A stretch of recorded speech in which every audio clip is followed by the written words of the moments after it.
당신의 학습 시스템이 심각한 오작동 상태입니다. 파이썬 튜토리얼을 20분도 못 버티고 포기한 적 있죠. 영어 단어를 외웠는데 다음날 전부 사라져 있었던 경험. 분명 공부했는데 시험장에서 백지 상태가 된 그 순간들. 이건 당신 의지의 문제가 아닙니다.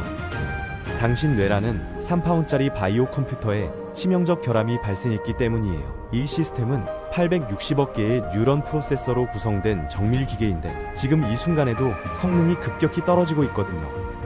자, 이제 본격적으로 당신 뇌의 진단 보고서를 공개해 보겠습니다.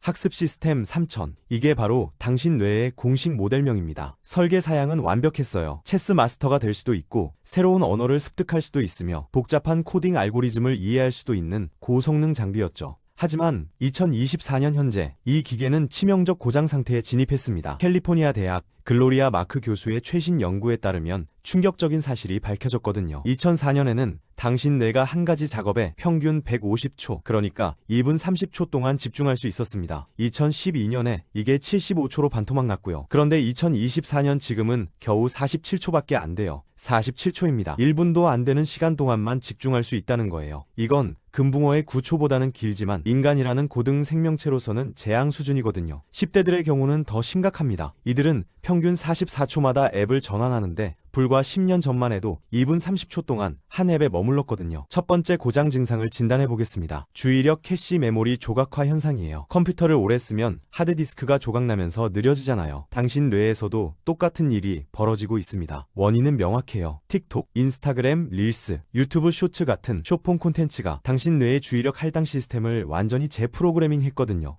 이 플랫폼들은 7초에서 60초 사이에 초단위 자극을 끊임없이 쏟아부으면서 뇌를 훈련시킵니다. 그게 뭘 훈련시키냐고요? 60초 이상은 절대 집중하지 말라는 명령을 각인시키는 거예요. 스위스 독일 대학 연구진이 이걸 디지털 키네시스, 즉 어디에나 있지만 어디에도 없는 상태라고 불렀습니다. 당신 뇌는 지금 좀비 스크롤링 모드에 갇혀 있어요. 도파민은 계속 분비되는데 만족은 절대 오지 않는 상태. 이게 바로 주의력 모듈 불량의 핵심 증상이거든요. 더 심각한 건 미디어 멀티태스킹입니다. 2024년 연구에 따르면 여러 미디어를 동시에 사용하는 사람들은 단일 작업자보다 주의력 테스트에서 20% 낮은 점수를 받았어요. 수리 방법을 알려드리겠습니다. 명상 프로토콜 실행이에요. 이게 왜 효과가 있냐면 명상은 당신 뇌의 포커스 버퍼를 재정렬하는 유일한 소프트웨어 업데이트이기 때문입니다. 메커니즘은 간단해요. 10분 동안 호흡에만 집중하는 거죠. 이 과정에서 당신 주의력이 계속 다른 곳으로 새나갈 겁니다. 그게 정상이에요. 핵심은 주의력이 샜다는 걸 인식하고 다시 호흡으로 되돌리는 그 행위 자체거든요. 이 동작을 반복하면서 당신 뇌의 전전두엽 피질, 그러니까 실행 기능을 담당하는 CPU가 다시 작동하기 시작합니다. 최소 30일 동안 매일 10분씩 실행해야 합니다. 30일이 지나면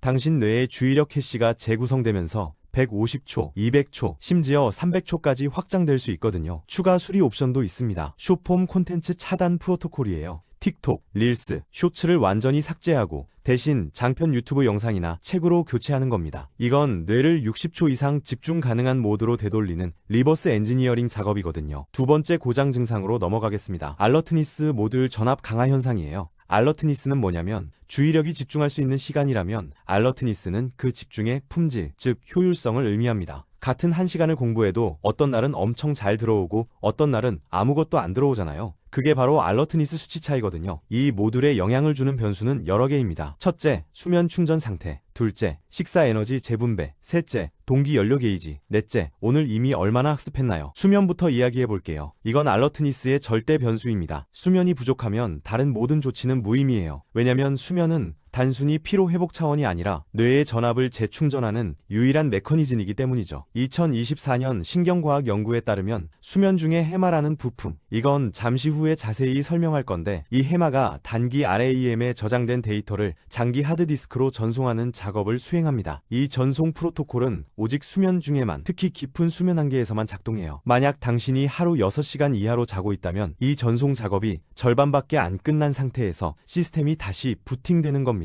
결과는 뭐겠어요? 어제 배운 내용의 절반이 휘발되는 거죠. 더 심각한 건 수면 부족이 다음날 알러트니스 전압을 20%에서 30% 떨어뜨린다는 사실입니다. 8시간 수면으로 80% 효율을 낼 수 있는데 6시간 수면으로는 50%밖에 안 나와요. 같은 시간을 투자해도 절반밖에 습득 못하는 거거든요. 식사 변수도 흥미롭습니다. 밥을 먹으면 왜 졸릴까요? 이건 소화 에너지 재분배 때문이에요. 당신 몸은 생존 모드와 휴식 모드 두 가지로 작동하는데 교감신경계가 활성화되면 생존 모드, 부교감신경계가 활성화되면 휴식 모드입니다. 학습할 때는 생존 모드여야 해요. 뇌가 경계 상태에 있어야 정보를 효율적으로 처리하거든요. 그런데 식사를 하면 몸이 자동으로 휴식 모드로 전환됩니다. 혈류가 뇌에서 위장으로 이동하고 부교감신경이 활성화되면서 알러트니스 전압이 급격히 떨어져요. 중요한 학습 세션 전에는 공복이 유리합니다. 또는 가벼운 간식만 먹는 거죠. 하지만 여기서 주의할 점, 너무 배고프면 혈당 부족으로 뇌 기능이 저하되니까 적절한 균형이 필요하거든요. 스트레스는 양날의 검입니다. 적당한 스트레스는 아드레날린과 노르아드레날린 같은 신경 전달 물질을 분비시켜서 알러트니스를 급상승시켜요. 이게 바로 시험 전날 밤샘 공부가 의외로 효과적인 이유거든요. 긴장감이 뇌를 깨우는 겁니다. 하지만 과도한 스트레스는 코르티솔을 분비시켜서 해마를 손상시키고 장기적으로 학습 능력을 파괴합니다. 최적 지점은 가벼운 긴장감, 즉 도전적이지만 불가능하지 않은 수준이에요. 이 상태에서 당신 뇌는 최고 효율로 작동하거든요. 핵심 부품 진단으로 넘어가겠습니다. 해마 메모리 컨트롤러. 이게 학습 시스템 3000의 가장 중요한 하드웨어입니다. 해마는 뇌의 측두엽 안쪽 깊숙한 곳에 위치한 작은 구조물인데 크기는 겨우 엄지손가락만 해요. 하지만 이 작은 부품이 당신 모든 학습의 관문이거든요. 기능을 설명하자면 해마는 단기 RAM과 장기 하드디스크 사이의 데이터 전송 컨트롤러입니다. 당신이 뭔가를 배우면 그 정보는 먼저 해마에 임시 저장돼요. 아침에 먹은 아침 식사, 방금 본 파이썬 튜토리얼, 어제 만난 사람 이름, 전부 해마의 임시 파일로 저장됩니다. 그런데 여기가 문제예요. 해마의 저장 용량은 극도로 제한적이거든요. 몇 시간에서 며칠 정도밖에 보관 못합니다. 그 이후에는 두 가지 중 하나가 일어나요. 첫째, 장기 저장소인 데네피질로 전송되거나, 둘째, 그냥 삭제되거나. 전송 프로토콜은 주로 수면 중에 실행됩니다. 2023년 네이처 뉴로사이언스에 발표된 연구에 따르면 깊은 수면 단계에서 해마가 하루 동안 저장한 데이터를 데네피질로 재생하면서 전송하는 과정이 관찰됐어요. 이걸 메모리 리플레이라고 부르는데 마치 녹화된 영상을 다시 재생하는 것처럼 해마가 낮에 경험한 신경활동 패턴을 밤에 반복하는 겁니다. 이 반복 과정에서 데네피질의 뉴런들이 그 패턴을 학습하고 장기 저장소에 각인시키거든요. 문제는 이 작업이 오직 수면 중에만 일어난다는 사실입니다. 당신이 밤샘을 하거나 수면을 방해받으면 해마에 쌓인 임시 파일들이 전송되지 못하고 그냥 덮어써져요. 다음날 새로운 정보가 들어오면서 어제 배운 내용이 지워지는 거죠. 이게 바로 수면이 학습의 필수 조건인 이유입니다. 해마는 단순 저장 장치가 아니에요. 이건 패턴 인식 프로세서이기도 합니다. 새로운 정보가 들어오면 해마는 이게 기존 지식과 어떻게 연결되는지 분석해요. 그래서 완전히 새로운 분야를 배울 때보다 이미 아는 분야와 연관된 걸 배울 때 훨씬 빠르게 습득하는 겁니다. 해마가 기존 신경 경로를 활용할 수 있거든요. 이걸 역으로 이용하면 학습 효율을 높일 수 있어요. 새로운 개념을 배울 때 이미 아는 것과 연결지으면 해마가 그 연결고리를 저장하면서 전송 효율이 올라갑니다. 세 번째 고장 증상입니다. 데이터 휘발성 에러, 즉 한 번 배우면 사라지는 현상이에요. 원인은 명확합니다. 반복 기록 프로토콜 미실행이거든요. 당신 뇌는 에너지 효율을 최우선으로 설계됐어요. 뉴런 연결을 유지하려면 단백질, 지방산, 에너지가 계속 필요한데 뇌는 쓸모없는 정보에 리소스를 낭비하지 않습니다. 그래서 판단 기준이 뭐냐면 반복 빈도예요. 한 번만 입력된 데이터는 우연이고 여러 번 입력된 데이터는 중요한 거라고 판단하는 거죠. 이게 바로 에빙하우스 망각 곡선의 생물학적 근거입니다. 1885년 에빙하우스는 사람들이 새로운 정보를 배운 후 1시간 만에 50%를 잊고 하루 만에 70%를 잊는다는 걸 발견했어요. 왜 이런 일이 일어날까요? 뇌가 의도적으로 삭제하는 겁니다. 반복이 중요한 이유가 여기 있습니다. 같은 정보를 여러 번 입력하면 뇌는 이렇게 판단해요. 이 정보가 계속 들어오네? 중요한가 봐. 장기 저장하자. 그래서 신경 경로를 강화시키거든요. 뉴런 사이 연결 부위를 시냅스라고 하는데 반복하면 이 시냅스가 물리적으로 커집니다. 신경 전달 물질 수용체가 증가하고 수상돌기가 두꺼워지고 심지어 새로운 시냅스가 생성돼요. 이 과정을 장기 강화, 영어로 롱텀 텐사이션이라고 부르는데 2024년 하버드 연구진이 이걸 실시간으로 관찰하는데 성공했습니다. 쥐가 미로를 반복 학습할 때 특정 시냅스가 점점 커지는 걸 형광현미경으로 포착한 거예요. 당신이 영어 단어를 한번 보고 외우려고 하면 해마에 임시 저장되고 끝이에요. 하지만 하지만 그 단어를 1시간 후, 하루 후, 일주일 후 반복해서 보면 뇌는 이 단어가 중요하다고 판단하고 대뇌 피질에 영구 저장합니다. 간격 반복 시스템이 효과적인 이유도 여기 있어요. 같은 내용을 점점 긴 간격으로 반복하면 뇌가 매번 망각 직전에 다시 자극을 받으면서 기억이 더 강력하게 고정되거든요. 안키 같은 플래시카드 앱들이 이 원리를 활용하는 겁니다. 알고리즘이 당신 망각 곡선을 예측해서 잊어버리기 직전에 다시 보여주는 거죠. 이렇게 하면 최소한의 반복으로 최대 효과를 낼 수 있어요. 하지만 여기서 함정 하나, 너무 많이 반복하면 오히려 비효율적입니다. 이미 완벽하게 외운 걸 계속 반복하는 건 시간 낭비거든요. 최적 지점은 약간 어려운 정도, 80%에서 90% 정도 기억나는 시점에서 반복하는 겁니다. 네 번째 고장 증상으로 넘어갑니다. 시스템 과열 현상, 즉 쉬지 않고 학습하면 새 정보가 불안정해지는 문제예요. 이건 많은 사람들이 오해하는 부분인데 더 오래 공부하면 더 많이 배운다고 생각하잖아요. 틀렸습니다. 뇌는 근육이 아니에요. 근육은 피로해도 기계적 동작을 계속할 수 있지만 뇌는 피로하면 새 정보를 받아들이는 능력 자체가 사라집니다. 2024년 독일 신경과학연구소에서 흥미로운 실험을 했어요. 피험자들을 두 그룹으로 나눠서 A그룹은 2시간 연속 학습, B그룹은 50분 학습하고 10분 휴식을 반복했습니다. 결과가 어땠을까요? B그룹이 A그룹보다 40% 더 많은 정보를 장기 기억에 저장했어요. 왜 이런 일이 일어났을까요? 정보 안정화 프로토콜 때문입니다. 새로운 정보가 뇌에 들어오면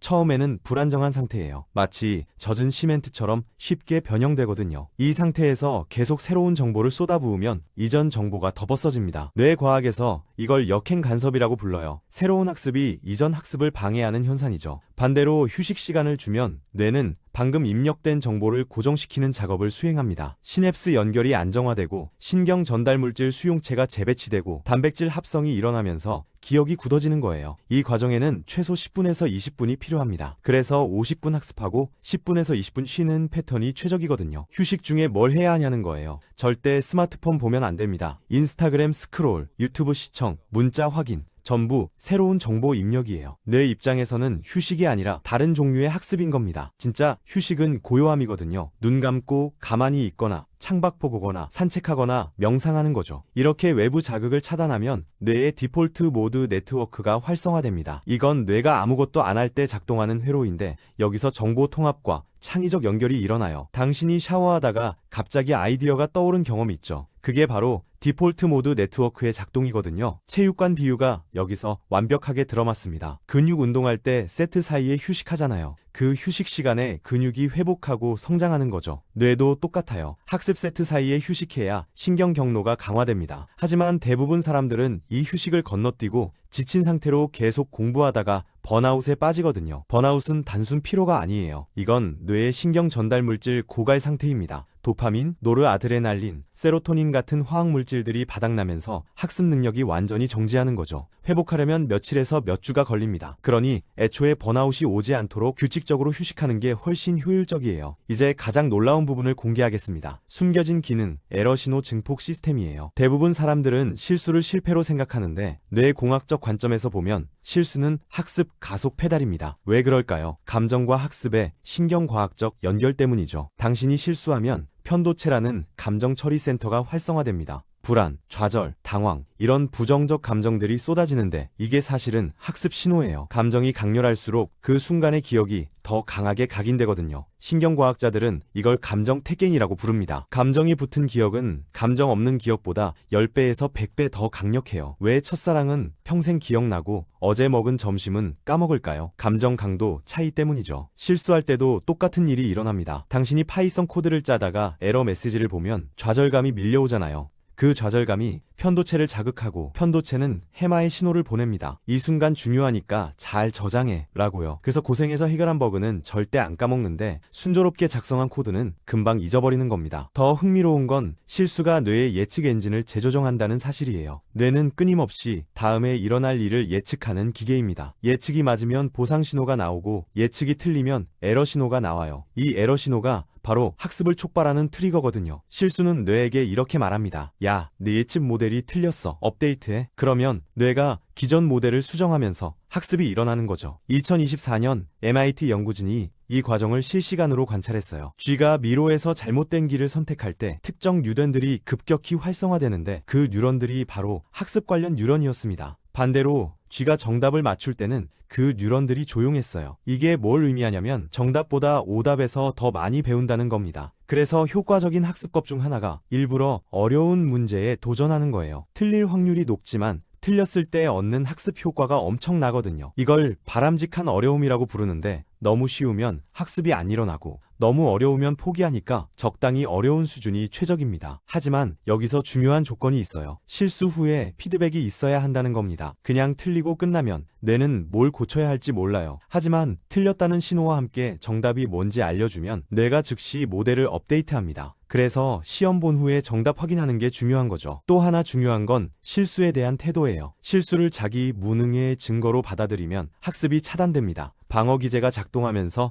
내가 그 경험을 회피하려고 하거든요. 반대로 실수를 학습 기회로 받아들이면 편도체의 부정적 신호가 줄어들고 학습이 촉진돼요. 이걸 성장 마인드셋이라고 부르는데 스탠퍼드 캐롤 드웩 교수가 수십 년 연구한 개념입니다. 같은 실수를 해도 어떻게 해석하냐에 따라 학습 결과가 완전히 달라지거든요. 자, 이제 전체 시스템 최적화 프로토콜을 정리하겠습니다. 학습 시스템 3000을 최고 성능으로 복구하려면 6개 모듈을 동시에 업그레이드해야 합니다. 하나만 고치면 안 돼요. 주의력 모듈만 고쳐도 각성도 모듈이 망가져 있으면 소용없고 수면으로 해마를 최적화해도 반복하지 않으면 데이터가 휘발되거든요. 전부 연결돼 있습니다. 실전 프로토콜을 제시하자면 이렇습니다. 아침에 일어나서 8시간 수면을 확보했는지 체크하세요. 부족하면 그날 학습 효율은 이미 절반입니다. 학습 시작 전에 명상 5분에서 10분으로 주의력 캐시를 정리하고요. 공복 또는 가벼운 간식 상태에서 첫 세션을 시작합니다. 50분 학습하고 반드시 10분에서 20분 휴식. 이때 스마트폰 금지예요. 새로운 내용을 배웠으면 그날 저녁, 다음날, 일주일 후 반복 일정을 잡으세요. 어려운 문제에 도전하고 실수를 두려워하지 마세요. 이 프로토콜을 30일 동안 실행하면 당신 뇌에 물리적 변화가 일어납니다. 전전두엽 피질에